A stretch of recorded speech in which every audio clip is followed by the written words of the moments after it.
Black Star Art.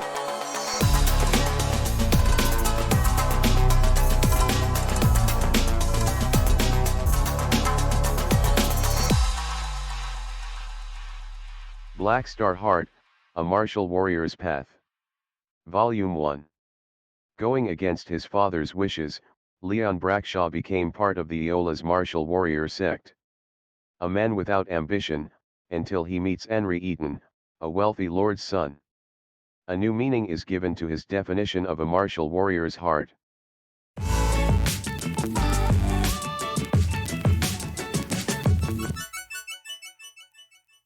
The end of class bell rang.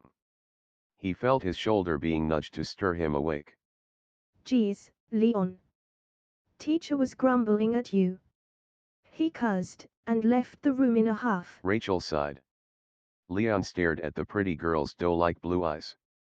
She had fair and smooth skin, amicable, gentle features, and soft full lips that held a friendly smile. Her silky black hair rested delicately on her shoulders. It was held back off her face by 3 fine bobby pins. Her body was slender and still developing in her blue and white sailor uniform, which rested above her knees. Long white socks covered her calves. Buckled boots protected her feet. They had steel caps to administer some self-defense pain when used in a hard kick. I'm awake now. We've got medical studies next. Hurry along. He nonchalantly waved her off. Fine. But, make sure you pay attention to class next time. She turned and left the room. Are you my mother? He huffed, rose from his desk, grabbed his satchel bag, and slung it over his broad shoulder as he walked out of the classroom. The school hall was all white, with no lockers or windows.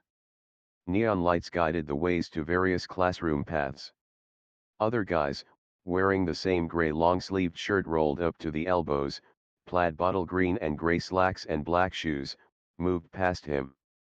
Blocking his way at the end, near a set of fire stairs, was a rich Pratt and a few thugs on his payroll. This rich boy was Marcus Swain, son of an oil tycoon. Fossil fuel was a precious commodity since the pandemic war had caused various other energy sources to be destroyed. The only other harvested fuel source was solar, which the Eaton family managed. They were obviously the more powerful players in the aristocratic society. If it isn't Leon the Rat. Marcus cackled. Leon regarded the rich boy. Far from being handsome or with other redeeming qualities like a brain. The only thing he was good for was using his status to make everyone else look more stupid than him. Marcus had one thing going for him that Leon liked. His fit body and the stylish way he wore his uniform. Otherwise, the man was a dud. Squeak, squeak, he casually answered. Being called Leon the Rat wasn't an insult, to be honest. But he wasn't about to educate someone whose brain was the size of a walnut. Marcus bellowed with a maniacal laugh.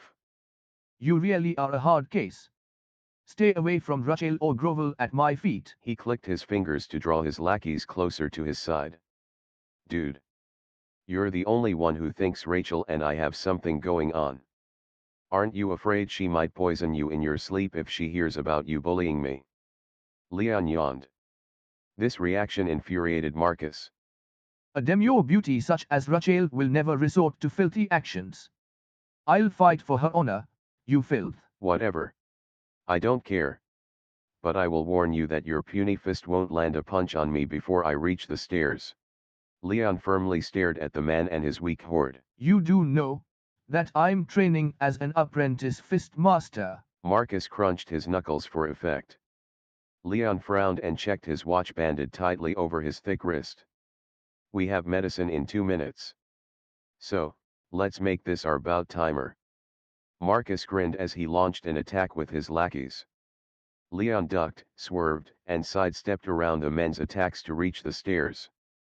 They hadn't landed a punch on him and couldn't stop his escape. He ignored their cries filled with anguish, as he sprinted to the next floor and slammed his class door wide, drawing his classmates' attention to his entrance. He was still panting when he slipped onto one of the benches near the back. That was a close call. If he had been late, his teacher would have injected him with an 8-hour poison. She was a nasty beauty in disguise, so obviously Rachel's mentor outside of school. Marcus and his lackeys entered just before the teacher did. Leon groaned when he realized Rachel was seated next to him. To distract his mind from the heavy glares he felt, he focused on his teacher's lesson regarding the body's organs. One of the few lessons he enjoyed was medicine, so focusing on the information wasn't hard. If he had anything in common with the Yearis, it was the fact they both enjoyed the subject of martial health sciences. Eventually, the lesson and another school day were over. Despite his earlier run-in with Marcus, he was able to travel back to his place without issues. The advantage of living in a cutthroat neighborhood was many normal or wealthy citizens would avoid the place. Still, everyone in the metal district, where he lived, was a weapon for hire. As he wasn't being tailed, he figured Marcus found him as a venting tool for the moment and nothing more. And as long as he didn't cross the man's pride or social standing, he would be fine. Spin attack. A raspy voice laughed from his left. Leon felt a gust stroke his cheek and a gentle chime tingle his eardrums. Cues of a spinning blade aimed for his head.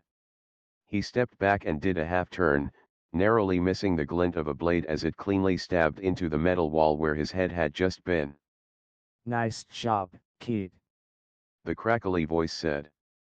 A tall and muscly man stepped out from behind the shadows. His squarish face was covered in a white beard that dangled at his wide chin. His one green eye shimmered like a glass bauble, making his black right one less obvious. The rest of his gray hair was held up in a half ponytail and off his forehead and shoulders. His face and exposed skin were covered in grease marks, which was also all over his blue work overalls and heavy black boots. Crazy IJ. What the fuck do you think you're doing to a poor student? Leon cursed at the old man. Student who was raised to be a fist master warrior. I don't think there's anything poor about your skill for your age. But your attitude needs some work. Jay scolded the youngster. Attitude? You do know this is the Metal District's zone. Leon crossed his eyes at the man's absurd advice. Jay laughed and retrieved his psi daggers with a few waves of his hand.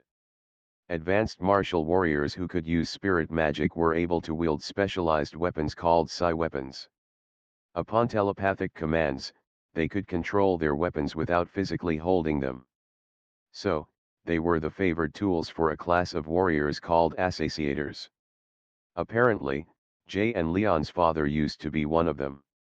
Leon only knew his old man as a violent drunk who wallowed within his self-pity and had a habit of attacking him with his katana or throwing knives at him. After a few blade-slashing rounds, and many stitches later, he was able to dodge them with his own sword and tame his father's temper at the same time. The psi daggers flew past Leon's nose to be caught by Jay. Leon would be lying to himself if he didn't find the man's skill impressive. Jay took a moment to regard the cocky young brat before him. Leon was his workmate's son. A tall, toned, and fit man with handsome features, a short mop of fine brown hair with a fringe that was balanced on the edge of his naturally shaped brows, almond blue eyes, soft lips, masculine jawline, and tall neck. His olive-toned skin made him blend well into the rougher crowd of the district. He knew a few ladies who were goo-goo-eye over the boy. A walking piece of eye candy. Of course, the boy didn't notice nor care for other people's views of him. Why would he, with an apathetic asshole for a father? He could say this of Leon's father because he was that man's longtime comrade. Alas, Leon wouldn't know much about his father's glory before the fall had ended. However, a lot of the older folk in the neighborhood remembered. Out of respect for the retired hero, the neighbors decided to watch over and train up his son. True. Jay chuckled. Leon sighed and softened his expression. Did you just finish your shift at the motorworks? Jay nodded and soberly added. Your old man is home. You might want to wait until he has knocked down a few. A troubled expression clouded Leon's face. Was it a bad job? The Miro family came calling with an illegal ride to fix.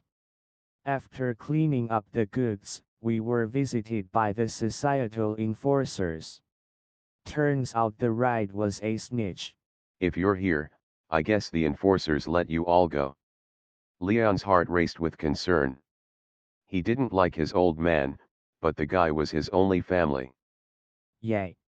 Our boss was able to fudge the records, so the cops had to let us go. Jay explained as he lit a cigarette and took a long drag. So, hang out with the neighbors for a while. They could use a test dummy and your body will benefit a workout. Leon smacked a palm to his forehead, feeling annoyed by the fact. But he was in the mood to be a test dummy for the local gang's training.